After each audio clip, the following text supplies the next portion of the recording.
We'll all work out when the regular train comes. Ah, you're so pale. Would you like to use my rouge? I've come to you on behalf of my protector and father.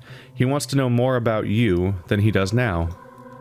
Oh, so now I'm on Sabarov's lists of undesirables too. Truly, I'm being targeted by all the powers that be. I would never expect that from a Sabarov, a firmly principled man and an old neighbor of mine.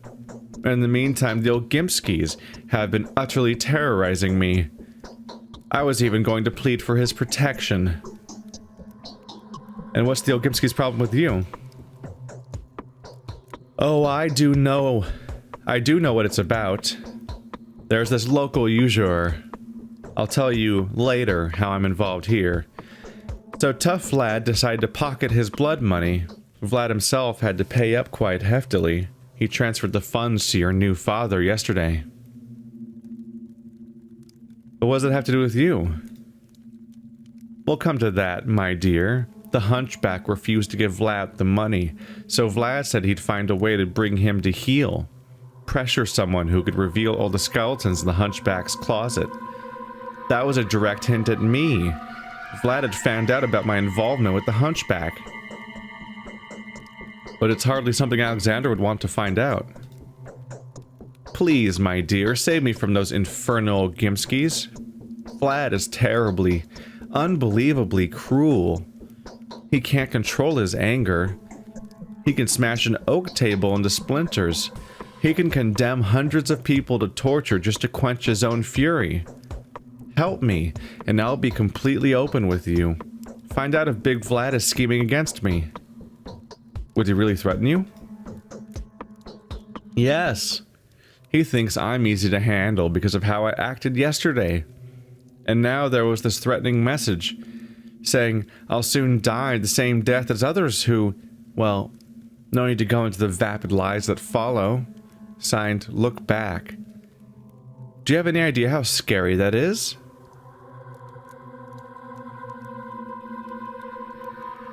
What kind of strange signature is that? It's a hint that there'll always be danger lurking behind my back. I mean, what else could it be? So how can I help you there? Well, think of something. You'll surely manage. I sense an angelic power in you. I, of course, would have used his children to get to him. But they're already grown up, and I wouldn't be able to handle them at this point. But you will.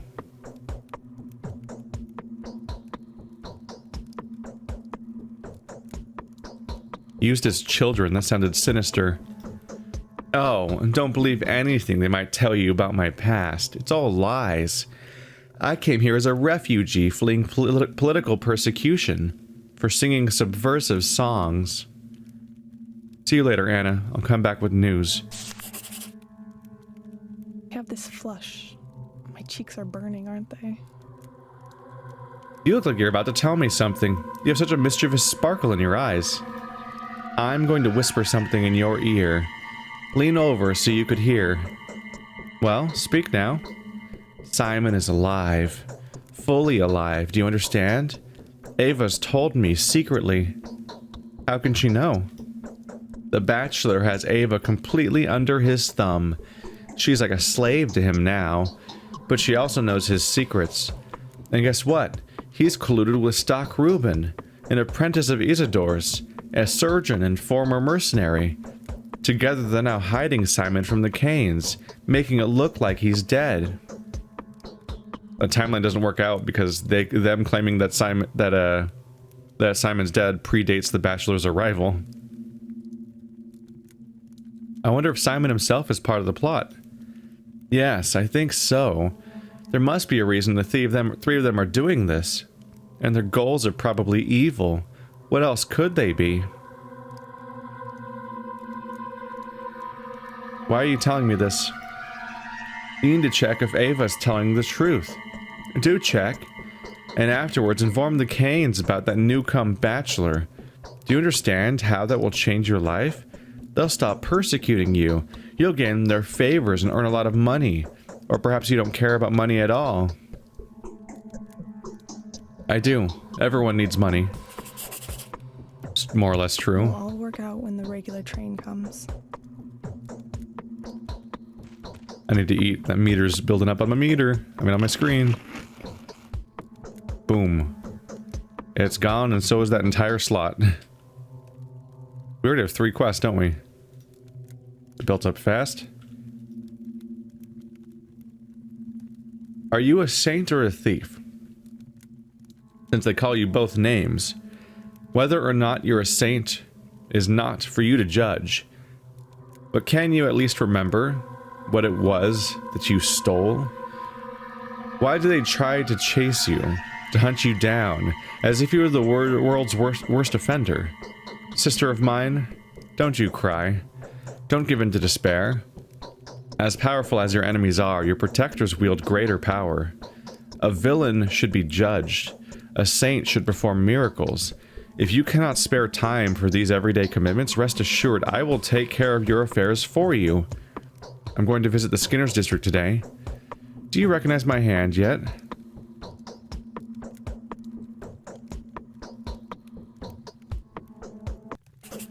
What does that mean?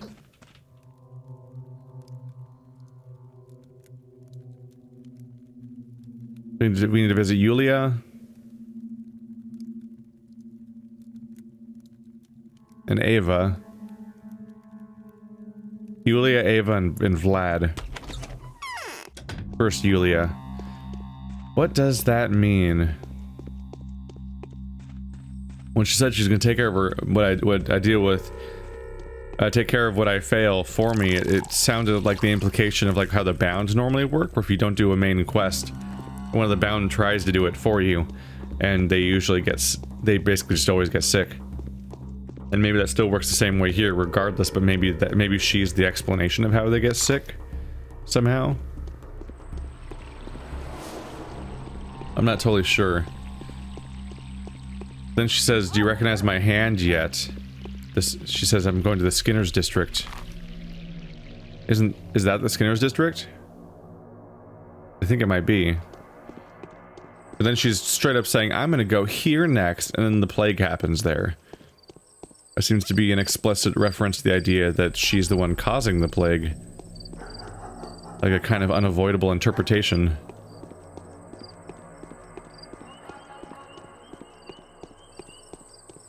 We had the interaction before with the idea that that Clara either causes or cures plagues. She either creates miracles or disasters. And it's like whatever she thinks will happen somehow. Which is just a surprise, because the version we were given to Clara earlier, the explanation was that she somehow just has karmic hands, where good things happen to good people and bad things happen to bad people. But maybe it is just whatever she thinks will happen is what happens.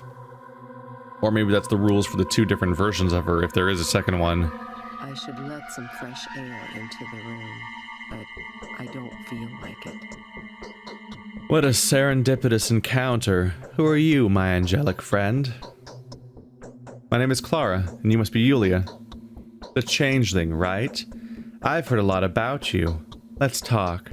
I hope the cigarette smoke is no major nuisance. For reasons quite obvious, I'd rather not open the window. Why the Changeling? Never mind. No particular reason. Do you have any business with me?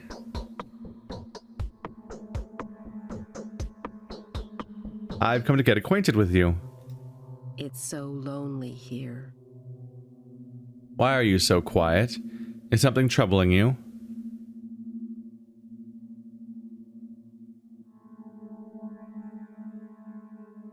I'll be honest with you, I have a request to make, but I'd like to do something for you first. You don't have to worry about that. Rest assured, you will do something for me. In fact, you are doing something for me already, even if it inadvertently. Believe it or not, but the pleasure brought by your visit feels startlingly physical for the kind of purely intellectual stimulus it actually is.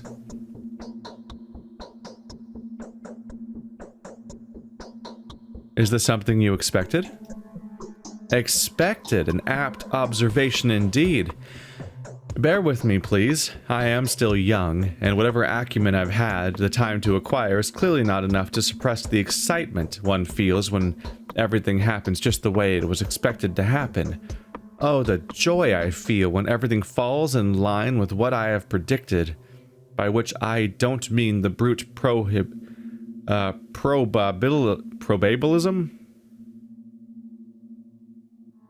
I've never seen that word before.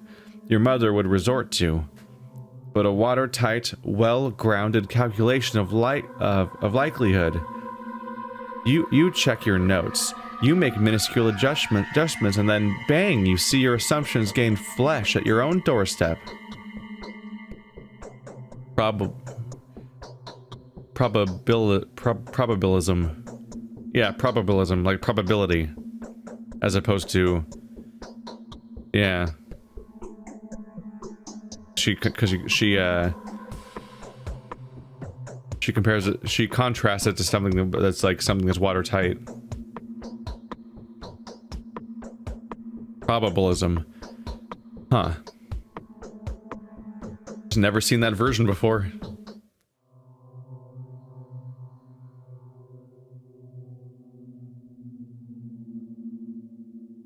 I suppose you worked out on paper what I should look like too, didn't you? Frankly, I imagined you a completely different person. Tall as a lamppost, white, ragged, with your ribs bare, and a firm, shapely bosom. Long hair, off-white and disheveled, of course. Pair of huge, puffy peepers. That's the image of a saint. It's what they looked like 1,000 years ago. Right. Enough silliness. Let us get to the meat of the matter. You know, I am dying to know what your request may be. I'd even venture an educated guess that you wanted to ask me something about Ava Yan. But what could it be? Anyone could have told you the basic facts. Who she is, where she lives, what she prefers to wear. Are you interested in something else then? Something concerning her soul? Is this the case?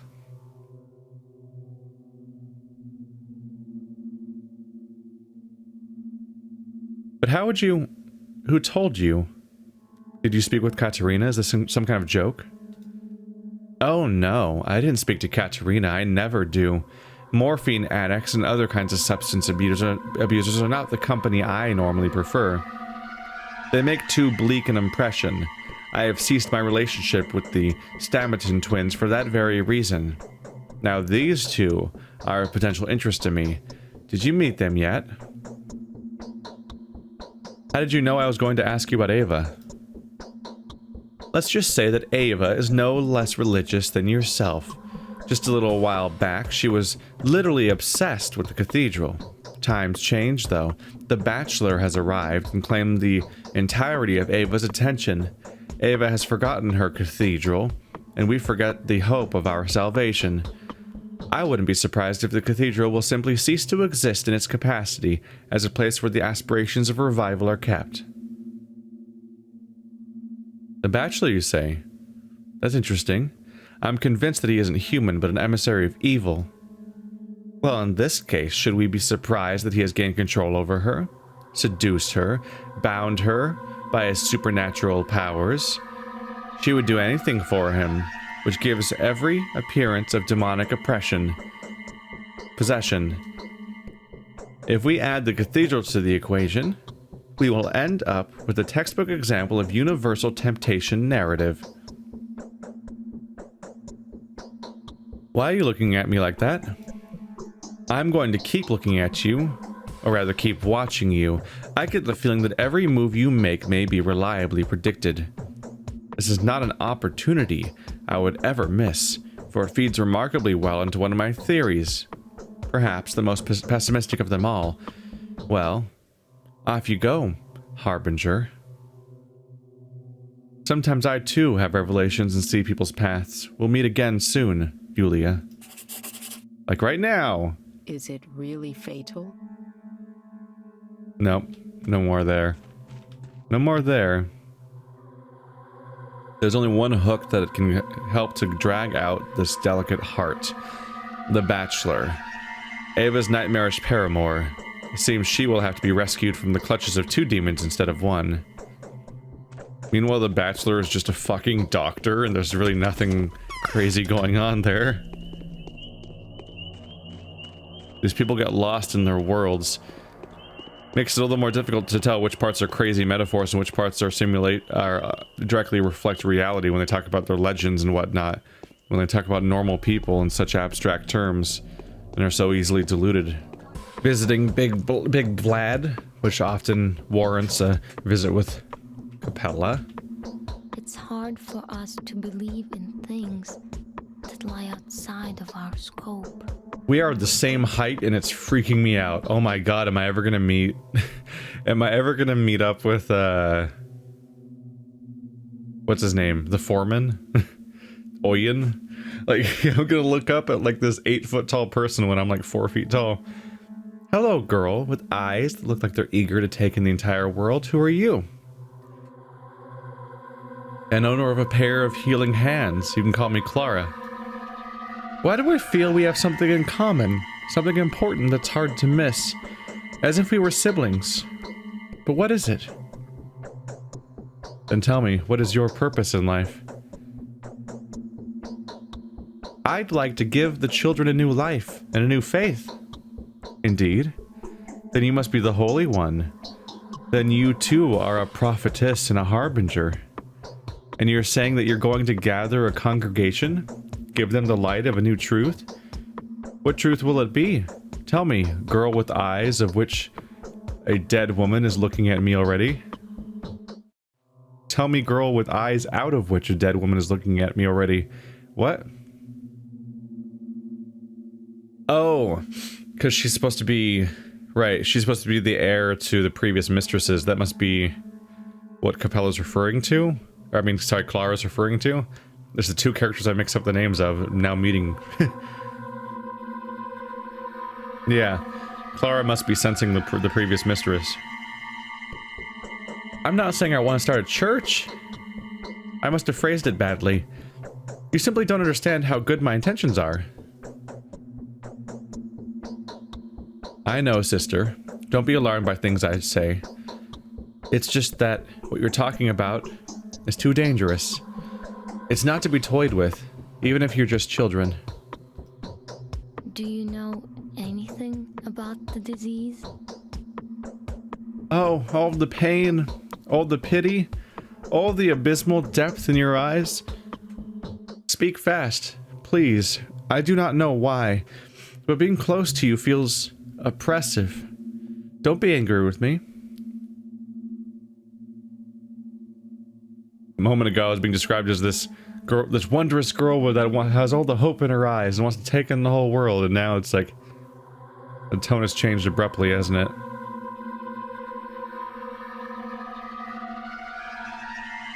I'd like to do something good for you, so that we could become friends. Really? Do you really want to do something nice for me? I don't even know what to say.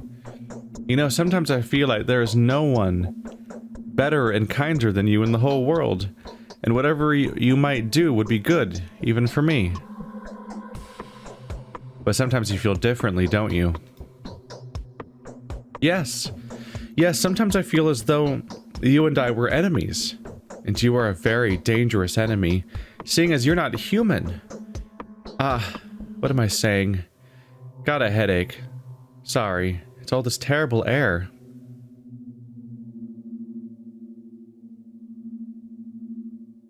I'd like to do something for you regardless.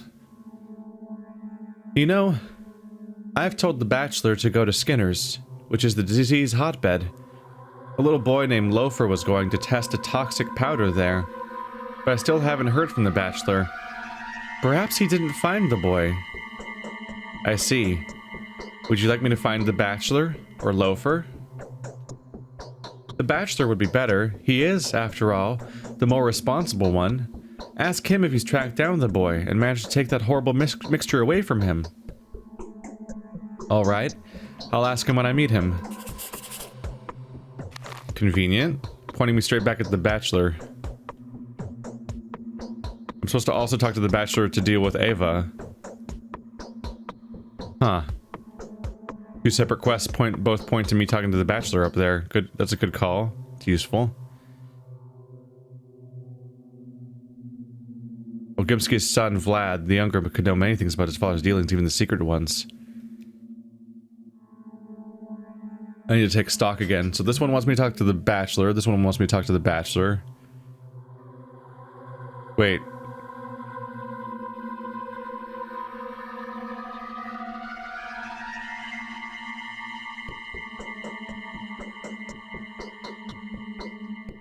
So for this quest, it looks like I need to talk to the bachelor to get to Ava, but for this one, it looks like I need to get to Ava to get to the bachelor. Like he'll point me to the bachelor, although it sounds like I already know where the bachelor is.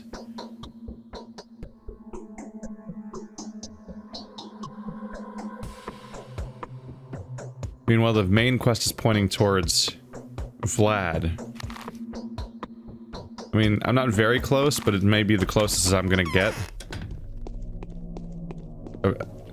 I've started the process of talking to Vlad's children. I've talked to Capella. Let's find our way down to Vlad the Younger. See what I can do there. What am I doing on... Yeah, I have no lockpicks, but I have 16 bullets. 14... Yeah, 9 Maridorms, 14 bandages, 19 yellow pills, a whole bunch of food. Things are going alright. Good to get ahead of things before the real plague starts. I look forward to it, though. When the plague gets more common, my reputation will probably be more manageable, because I'll be able to help people more often if I can use the healing hands. And if the healing hands work, then that should improve my reputation. But also, in the aftermath of the plague, there's a lot more yellow districts, and those yellow districts mean I get more criminals to fight, which means that I just have constant chances to raise my reputation. And that'll increase my chances of fighting the constant decay much more. It is a real trip being the same height as all the children. Not you, though. You're an even itty-bittier child, aren't you? I've already got a lot of the Maridorms. I should avoid spending...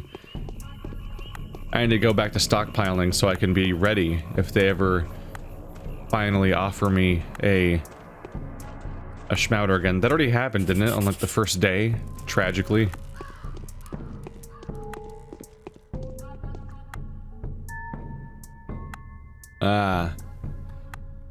It's the stuff I don't have anything else, any other uses for, though. Yeah, that's a good trade. 2 watches for 3 Maridorms. If I get enough of them, I'll just be stocked up for the course of the rest of the campaign on my sleeping pills. Sleeping... drinks, drugs, words. Words mean things. Are you about to make me go in that hole? Let's find out. Where did those lazy bastards go? What do you want, girl? To peer into my deep well? Tell me, Vlad Ogimski, do you know Anna Angel well? Well enough. By a small town's standards. Tell me who she is, then. A fugitive actress from the Aces of Diamonds. She took up residence in the Willows to proceed to remove the owners from that charming house from this world. A celebrity indeed, though actually I've never sought intimacy with her. In fact, I only remembered about her yesterday in connection with the medicine commandeering business. Why? Here's what I wanted to ask. Is it true your father has been threatening the actress? What? And this is what you've come to ask me about? That's absurd. Our family doesn't care about this Anna. Well, didn't until yesterday. But that's about her possessions, not her person. Possessions, I might add, that she'd obtained under very shady circumstances. And here's the result. She's making up imaginary enemies now. Why is she so afraid of your father, then? It can't be on account of the commandeering yesterday. She's afraid of the smallest noise now, and no surprise. A life of fear is the price she's paying for the horror she once helped unleash. You do know about the caravan, don't you? No, I know nothing about the caravan. Say, you must be from far away indeed. A few years ago, the Ace of Diamonds caravan was all the entire country was talking about. That was a bunch of especially scary criminals who were committing savage and senseless atrocities while posing as a wandering circus. They were famous for kidnapping children. Why did they do all that? That's the worst part.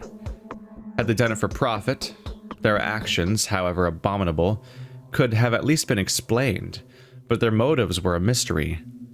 They'd take the best and leave disfigured freaks in their place, and the children would become performers for the caravan. What did they need the children for? To replenish their troop. They were collectors. Do you realize how the Canes must have hated them? The caravan turned up the exact time our children had settled at the polyhedron, and the Canes saw that they had given the little ones of the town a magical childhood. The caravan stood at the opposite pole, as it were, a challenge, a mockery, a reminder for Nina and Simon. And the Canes know about Anna's connection to the caravan? Well, it hasn't been proved yet, but the day they found out will be the last day of her life. I have no doubt about it. The caravan is a boogeyman that the Canes hate with a passion. A punishment by the government would be a walk in the park compared to the scourges that the Canes use to call down upon them. Could it be the Canes have found out about Anna and are threatening her now? If it is so, then it can only be one particular Cane, the weakest and temporarily paralyzed one. The others wouldn't stoop to threats, they'd act right away. Who is it then? Casper, also known as Khan, Victor and Nina's son, the black-eyed Maria's little brother. My sister will tell you all about him. They were friends for a while. At one point, our parents even considered arranging their marriage despite the age difference, but they were too incompatible. Thanks for your advice. I'll talk to your sister. I was literally just there. Is the disease really contagious? I was just there. No. So goes the pathologic curse.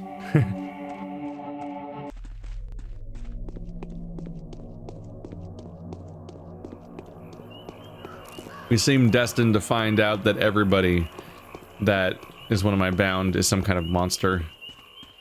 We already know from the Haruspex campaign why it sucks. Why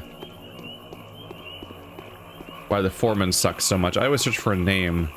I guess Oyen. But even Oyen wasn't necessarily a name, wasn't it? Was it an honorific? It's hard to tell because it sounds so much like Oinen, which is an honorific. So maybe, or a title. Is Oyen coincidentally not one? It's just a name that sounds a whole lot like something else that they use with a similar name.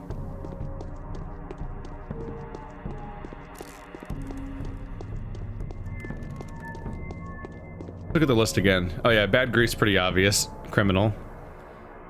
Reuben,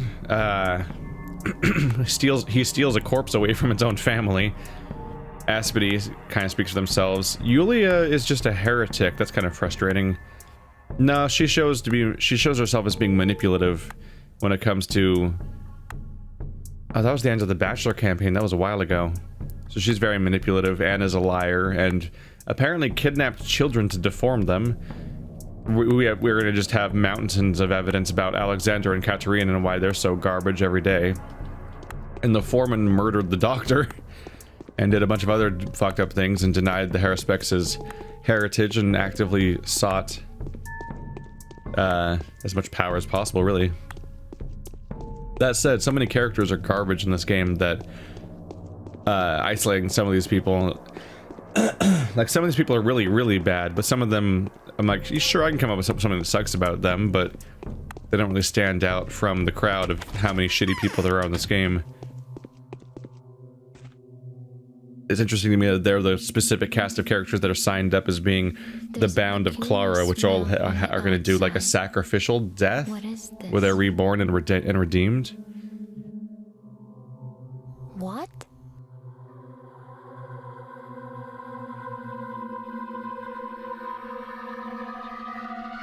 I've come to you with a very important task. If you answer my question, I won't bother you anymore. For now. Tell me, is your father threatening Anna? Oh, for how much longer are you all going to torture my father? No, he's not to blame for anything whatsoever. Remember it. In case anyone points the finger at him in the future, why did I only give him my word? Someone's been sending anonymous threatening letters to Anna. She's convinced your father wants to punish her for something. He doesn't care about this Anna at all, but I suppose he's going to start now. Anonymous threats. Way to slander him. Thank you for telling me. I'll strangle this Anna myself, the viper, with my own hands. Wow, Capella, this is out of the character I thought you had so far. That's an unusual behavior on her part. But who could be sending her those letters? They're signed "Look Back." What did you say? Look back? I think I'm beginning to see now. Anna must have really been involved with the caravan, which makes Khan the more likely writer of the letters. So that's why they all suddenly assembled at the polyhedron 5 days ago and wouldn't leave. They had heard of the seeds of the caravan sprouting in the town. Small wonder. I don't get it. Who assembled at the polyhedron? A while ago, all of the town's children darted for the tower on the other side, like sheep from a wolf. There was a mention of the caravan back then, but I didn't make too much of it. So Anna's afraid of that her past will surface. A guilty mind is never at ease. And Khan had actually found out. And so? And so now, of course, he wants to kill her because of the caravan. His dog heads must have been prowling about the town looking for people with caravan connections. Now they know, but the epidemic has struck in the meantime. As soon as he pulls himself together, after his grandfather's death, and is done setting up the polyhedron's defenses, he will surely dispatch a revenge squad to Anna. And why had the news of the caravan fugitive frightened the children so much? Basically, they used to abduct children. It is said they brought them up as actors in order to attract new audiences. They picked the best. But now, so many years later, there have been so many legends, so many ballads and scary stories about them that no one remembers the truth anymore. In the children's ears, the word caravan is simply synonymous with a maddening and inescapable horror. But it's only Anna, and she's alone. Khan will give her no peace regardless. In his mind, even a single living caravan actor is a being who will sow and spread the seeds of this senseless monstrosity, like an infection of sorts. Really though, what was the whole point of the plan? They probably had something else in mind too. No, nothing. They traveled the country, acting, singing, performing stunts and tricks. They took bright children and left ugly ones on doorsteps as replacements, like changelings. They were leaving fear, grief, hatred, and monsters in their wake, while themselves becoming ever more alluring, beautiful, attractive, and memorable. But despite that, people were growing more and more afraid of them.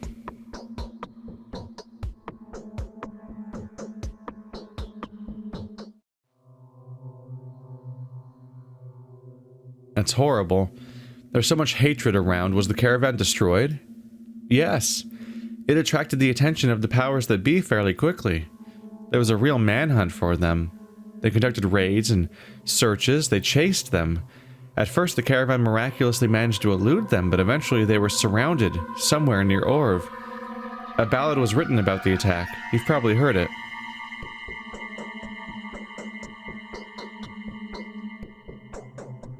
But who could have defeated that evil if it had been real and not of the buffoonish kind? No one. The caravan would have made it as far as your steppe by now. Yes. You do sound like you know what you're talking about. Who are you, Clara? Answer me. Whatever I told you now, you wouldn't believe me. Don't be so afraid of me. You didn't think a miracle maker would look like this, did you? That will soon pass. We just changed this? Tell me, why would they call me a saint? I am the harbinger, the judge. I am the one, I am one of the twin angels, the angel of righteousness no less. For there is no place within me where evil may hide. I will look them in the eye. I will set my hooks deep into them and pull out whatever sickness I find.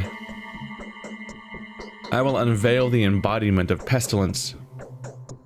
But who was it that bestowed upon me the right to judge? Who gave me the freedom to choose who lives and who dies? Tell me.